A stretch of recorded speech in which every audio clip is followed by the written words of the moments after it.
우리는 늘 승리하기를 원합니다. 패배를 원하시는 분은 아마 안 계실 것입니다. 국가대항전에서부터 시작해서 친구들 사이에 아주 소소한 내기에서까지 지는 것, 패배, 그리 썩 기분 좋은 일은 아니고 그것을 원하는 분은 아마 안 계실 것입니다.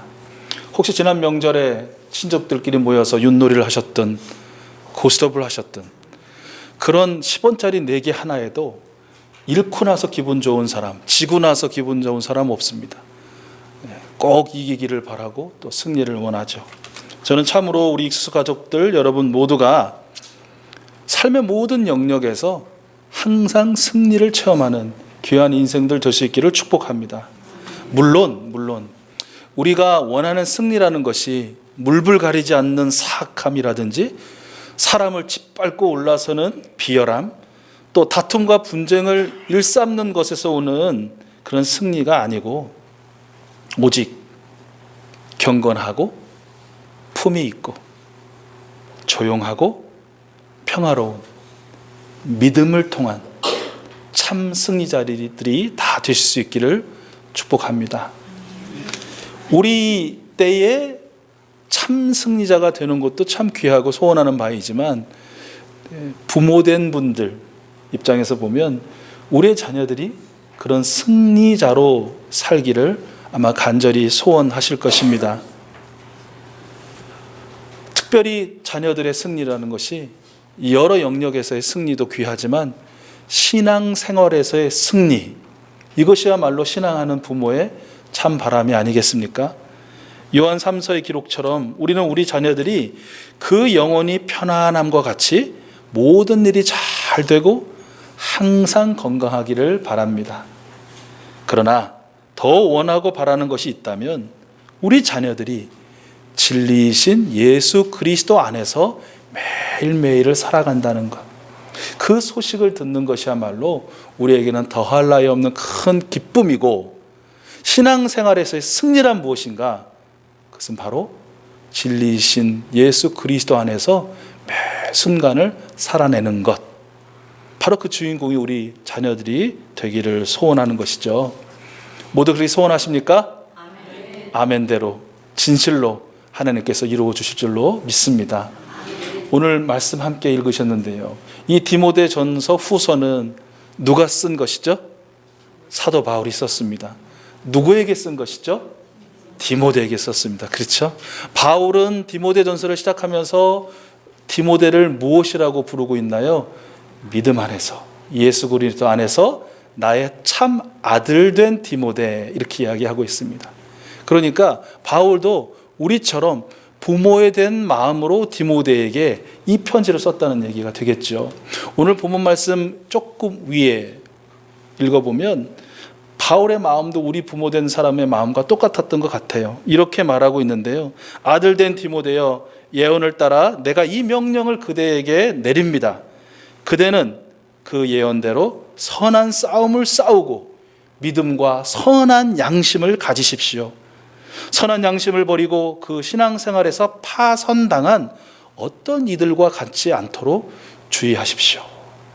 이렇게 말씀하고 있거든요. 이 말씀이 무엇입니까? 아들 된 디모데여, 믿음과 선한 양심을 가지고 선한 싸움에서 항상 승리하십시오. 부디 신앙생활에서 파선하지 않도록 늘 자기 자신을 살피고 믿음과 신앙을 주의하십시오. 그리고 승리하십시오. 라는 그런 권면이겠죠. 우리가 우리 자녀들에게도 주고 싶은 말이 그것이죠. 승리하라 아들아 딸아, 우리 손주들아. 그러나 그것이 하루의 승리, 또 한 번의 승리, 또 지고 또 이기고 또 지고 하는 그런 반복된 승리와 패배가 교체하는 것이 우리의 인생이지만, 그러나 여기 오늘의 승리와 매일의 승리가 있으니 바로 신앙에서의 승리다. 신앙에서 승리다. 주님과 함께 항해하는 이 항해에 파선당하지 않고 빠지지 않고 끝까지 승리하여 영원한 소원의 항구에 다다르기를 원한다. 이것이 여러분들의 기도고 여러분의 권면인데요. 디모데를 향한 바울의 마음도 그랬다라는 것이죠. 그러면서 그런 간절한 부모로서의 신앙생활의 승리를 축복하고 소원하며 권면하는 바울이 그 말씀 이후에 오늘 2장 1절 말씀을 하고 있는 것이에요. 우리 2장 1절 읽었는데 다시 한번 같이 한 목소리로 읽어볼까요? 1절 말씀입니다. 시작. 그러므로 나는 무엇보다도 먼저 모든 사람을 위해서 하나님께 간구와 기도와 중보기도와 감사기도를 드리라고 그대에게 권합니다. 아멘. 무슨 말입니까? 신앙생활에서의 승리, 오늘의 승리와 영원한 승리를 보장받기를 원합니까? 그렇다면 가장 먼저 우선적으로 이 일을 하십시오. 그것은 모든 사람을 위해서 하나님께 기도하는 것입니다. 라고 지금 권면하고 있는 것입니다. 바울은 2절 상반절에서 다시 한번 모든 사람을 위해서 기도하라 라고 부탁하고 있는데요. 여기서 우리는 우리의 기도의 대상, 즉 모든 사람이라는 이 대상의 범주를 우리는 알 수 있어요. 깨달을 수 있어요. 이 모든 사람이라는 이 단어 안에는 여러분 자신이 포함되는 것은 지극히 당연한 것이겠죠. 그리고 오늘 말씀에 직접적으로 명시된 왕들과 높은 지위에 있는 사람들을 포함하는 것도 당연합니다. 그리고 그 원 의미는 무엇일까요? 인종과 국적, 성별과 지위와 관련 없이 하나님께서 우리와 더불어 살아가게 하신 모든 생명들이다 라는 것이죠. 종종 우리는 이 사실을 잊는 것 같습니다. 하나님께서는 신앙생활의 승리를 위하여 모든 사람을 위하여 기도하라 라고 우리에게 그 방법과 그 기술과 그 길을 일러주시는데도 불구하고 우리는 그 모든 사람이라는 범주를 우리가 정하기를 즐겨합니다. 하나님, 이 사람은 내가 위해서 기도하는 모든 사람 안에 범주에 넣겠습니다. 그러나 하나님, 이 사람은 모든 사람 안에 제가 못 넣겠습니다. 다른 말로 하나님, 제가 정말 모든 사람을 위해서 기도할 수 있는데요, 이 사람을 위해서 내가 기도 못 하겠습니다. 아니, 기도 안 하겠습니다 라고 한다는 것이죠. 여러분 그러신 적 없으십니까? 다들 표정을 보니까 나는 그런 적이 없는데 왜 저런 얘기를 하지? 그건 다른 사람의 이야기죠. 저는 아닙니다. 그런 표정이 있은 것 같은데요. 아마 있으셨을 거예요. 그리고 바로 어떤 찔림이 있으셨을 거예요. 어떤 찔림이요? 이런 식으로 만약에 따진다면 과연 나는 우리 구주 예수 그리스도님의 중보의 대상이 될 수 있는가? 그런 식으로 따지면 나는 지금도 하나님 보좌 우편에서 말할 수 없는 탄식으로 중보하고 있는 그 누군가의 한 사람으로 선택될 수 있는가? 뽑힐 수 있는 것인가? 라는 그런 찔림이라는 것이죠. 그러므로 우리가 기도해야 하는 대상, 오늘 바울을 통해서 모든 사람이라고 일러주신 그 대상 안에는 어쩌면 기도해야지라고 하면 금방금방 떠오르고 마음이 많이 가고 오랜 시간을 들여서 기도하고픈 그런 사람은 물론이거니와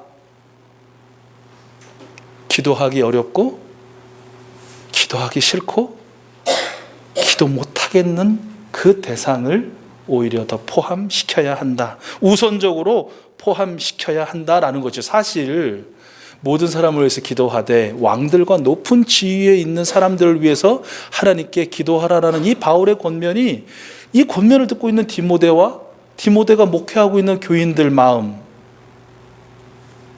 그냥 쏙 들었을까요? 아무 거리낌 없이 아멘 기도하죠 뭐 그랬을까요? 어떻게 그렇게 해요? 예루살렘과 하나님의 성전을 무참히 짓밟고 무너뜨린, 그리고 예수 믿는다는 그 사실 하나로 교회를 핍박하고 기꺼이 죽임을 마다하지 않는 그 로마 황제 권력, 그리고 그 황제 권력에 빌붙어서 부안해동하고 있는 그 분봉왕들, 그리고 기생충처럼 옆에 쪽쪽 빨아먹고 오히려 이 민족과 같은 동족의 피를 빨아먹고 있는 그 사람들을 위해서 기도하라고요? 이게 기도가 됩니까? 이게 기도가 맞습니까? 기도가 당연합니까? 그 마음에 얼마나 어려움이 있고 갈등이 있었겠어요.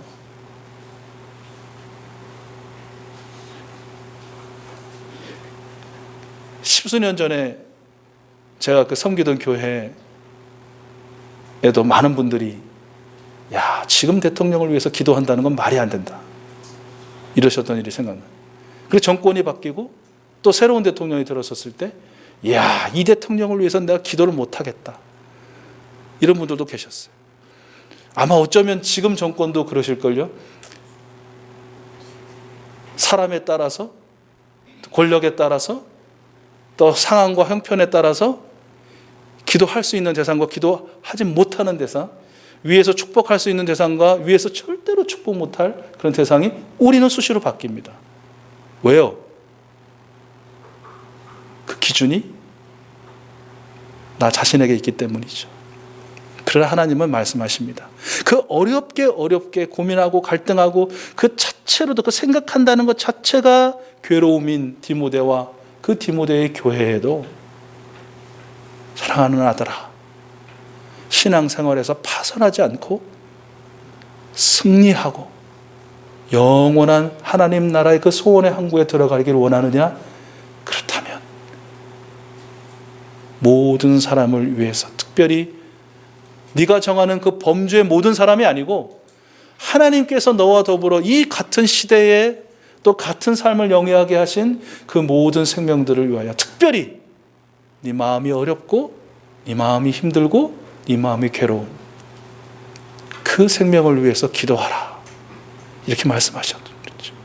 오늘도 하나님께서는 우리 이숙수 가족들에게 말씀하십니다.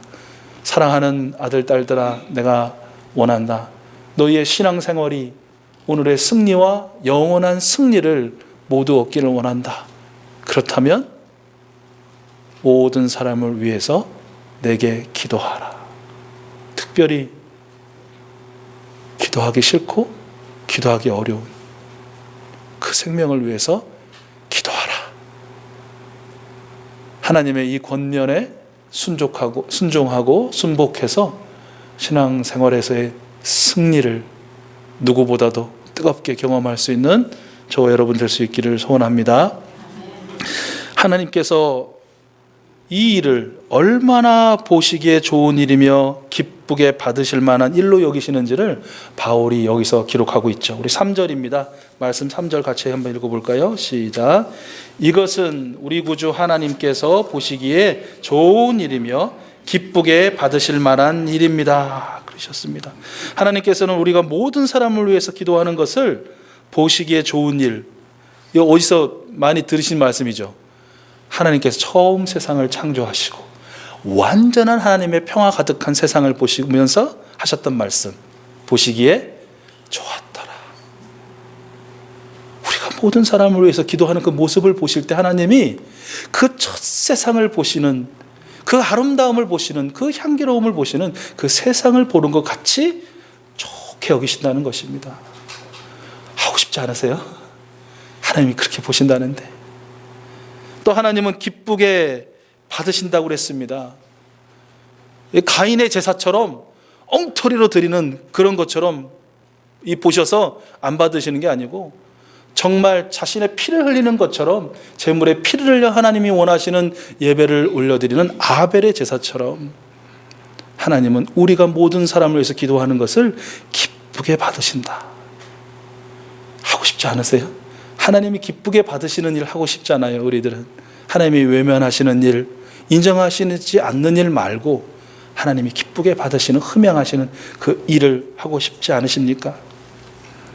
하나님께서는 왜 이처럼 보시기에 좋고 또 기뻐 받으시는 일로 여기느냐? 그것은 하나님께서 원하시는 일이기 때문에, 하나님께서 바라시는 바가 이루어지는 것이기 때문이다라는 것이죠. 그렇다면 하나님의 원하심은 무엇입니까? 4절 말씀이에요. 같이 한번 읽어볼까요? 시작. 하나님께서는 모든 사람이 다 구원을 얻고 진리를 알게 되기를 원하십니다. 아멘. 모든 사람을 위한 기도를 통해서 우리 하나님께서 원하시는 바가 바로 이것이다. 그리고 말씀하시는, 그리고 모든 생명들이 알게 되기를 원하는 진리와 그 구원의 내용은 무엇입니까? 5절과 6절 말씀이죠. 우리 같이 한번 읽어보겠습니다. 5절과 6절 시작. 하나님은 한 분이시요 하나님과 사람 사이의 중보자도 한 분이시니 곧 사람이신 그리스도 예수이십니다. 그분은 모든 사람을 위해서 자기를 대속물로 내주셨습니다. 하나님께서 꼭 적절한 때에 그 증거를 주셨습니다. 아멘. 바로 이것이 모든 사람을 대상 삼아 하나님께서 좋아하시고 기뻐하시기에 우리가 해야 할 기도의 내용이어야 한다는 것입니다. 그 사람을 위해서 무엇을 위해서 기도합니까? 많은 것을 위해서 기도할 수 있지만 특별히 말씀의 내용대로 참 하나님이시고 참 사람이신 예수 그리스도를 깨닫게 해 주십시오. 그 예수님이 바로 자신을 위하여 십자가에서 제물이 되셨다는 것을 경험케 해 주십시오. 그것을 통해 그의 모든 죄를 용서해 주심을 체험케 해 주십시오. 그가 하나님의 자녀로 다시 태어날 수 있도록 도와주십시오. 그리고 그 자녀로 저처럼 오늘도 승리하고 영원의 승리를 보장받는 천국의 백성이 되게 해 주십시오. 그리고 하나님, 적절한 때에 그 증거를 꼭 경험할 수 있도록 허락해 주십시오. 바로 이것이 우리의 기도의 내용이어야 한다라는 것이죠. 그러면서 바울은 이렇게 기도하면서 또 동시에 해야 할 일이 한 가지 있습니다 라고 또 권면하고 있어요. 그것이 7절입니다. 7절 상반절 말씀인데요. 우리 7절 상반절 같이 읽어보겠습니다. 나는 이것을 증언하도록 선포자와 사도로 임명을 받아 믿음과 진리로 이방 사람을 가르치는 교사가 되었습니다. 아멘. 그렇습니다. 모든 사람을 위해서 기도하는 사람은 동시에 그 사람을 위한 선포자와 사도로 살아야 한다라는 이야기죠. 선포자는 본래 임금이나 군주 등의 공식 통신문을 전달하는 배달인, 배달자라는 의미입니다. 사도는 보내심을 받은 자라는 그런 의미이죠. 그러므로 하나님께 모든 사람을 위해서 기도하는 사람은 하나님께서 그를 위해 보내신 사람이 되어 그가 예수는 그리스도라는 사실을, 그 진리를 깨닫고 경험하도록 하는 하나님 은혜의 전달자가 되어야 한다라는 것입니다. 저는 이 말씀을 묵상하면서 오늘 권사님 떠올랐습니다. 어느 권사님일까 궁금하지 않으셔도 됩니다. 우리 교회 권사님들 한 분 한 분 모두입니다. 그 권사님은 기도하시는 권사님이십니다. 기도하시는 권사님이라는 것이 얼마나 귀하고 또 목회자로서는 참 복이다라고 느끼는지 모릅니다. 그분의 기도가 얼마나 질적으로 훌륭한가는 저는 알 수는 없습니다. 그것은 하나님과 그 권사님 자신만이 알기 때문이죠. 그러나 양적으로 훌륭하다는 건 압니다. 그것은 드러나는 것이기 때문에 오래 기도하고 많이 기도하고 자주 기도하신다는 것은 압니다. 그렇게 기도하시는 권사님이 잘하시는 것이 하나 있습니다. 특별히 기도하는 그 대상자들을 위해서 잘하시는 것이 하나 있습니다. 그것이 섬김과 기다림입니다. 기도하는 대상자가 정말 이분이 나를 위해서 기도하는구나는 것을 느낄 수 있도록 섬기십니다. 그런데 그 섬김이라는 것이 굉장히 요란스러운 것이 아니고 소리 없이 은은하고 그리고 일회적이지 않고 지속적이라는 것이죠. 특별히 그 섬김이 귀한 것은 기다림의 섬김이기 때문이다라는 것입니다. 그러면서 또다시 그를 위해서 하나님께 기도 드리십니다. 예수님을 영접하게 하시기를, 하나님의 자녀가 되게 하시기를, 오늘과 영원한 천국을 경험하며 살게 하시기를, 이 좋은 우리 익수수 교회 공동체와 함께 아름다운 신앙생활의 영위자가 되기를, 그리고 무엇보다 또 다른 사람을 예수님께로 인도하는 제자가 되게 하시기를 기도하시더라고요. 이것이 바로 모든 사람을 위해서 기도하며 동시에 하나님 은혜의 전달자로, 배달자로 사는 그런 모습, 그리고 그것을 통해서 모든 승리 중에 최고의 승리, 신앙생활에서의 승리를 바로 오늘 체험하는 모습이 아닌가 싶습니다. 인생에서의 참 승리를, 그리고 영원한 승리를 보장하는 신앙의 승리를 바라십니까? 그렇다면 무엇보다 먼저 모든 사람을 위해서 바로 지금부터 하나님께 기도하십시오. 기도의 대상은 인종과 국적, 성별과 지위 등을 초월한 하나님께서 이처럼 사랑하시는 모든 생명을 포함합니다. 특별히 우리 입장에서 보면 우리가 제외시키고 싶은 또는 제외시킨 그 생명들을 포함하여 그 영혼을 위해서 우리는 기도해야 합니다. 기도의 내용은 예수님이 구원자이심을 깨닫고 예수님을 믿음으로 구원을 받게 하소서. 그리고 그 중보자가 그 하나님의 은혜를 깨달을 수 있도록 섬기며 기다리는 삶을 살아야 될 것입니다. 오늘 디모데전서 2장 1절부터 7절 말씀에요, 반복되는 단어가 하나 있는데 그것은 모든 사람이라는 단어거든요. 그 모든 사람이 들어간 문장을 연결해서 오늘 말씀의 결론을 맺으면 이렇게 될 것 같습니다. 모든 사람을 위해서 기도하십시오. 하나님께서는 모든 사람이 다 구원을 얻기를 원하셔서 모든 사람을 위해서 예수 그리스도를 대속물로 내주셨습니다. 이 진리를 모든 사람이 알고 믿을 수 있도록 익숙수 가족 여러분 기도하고 섬기십시오.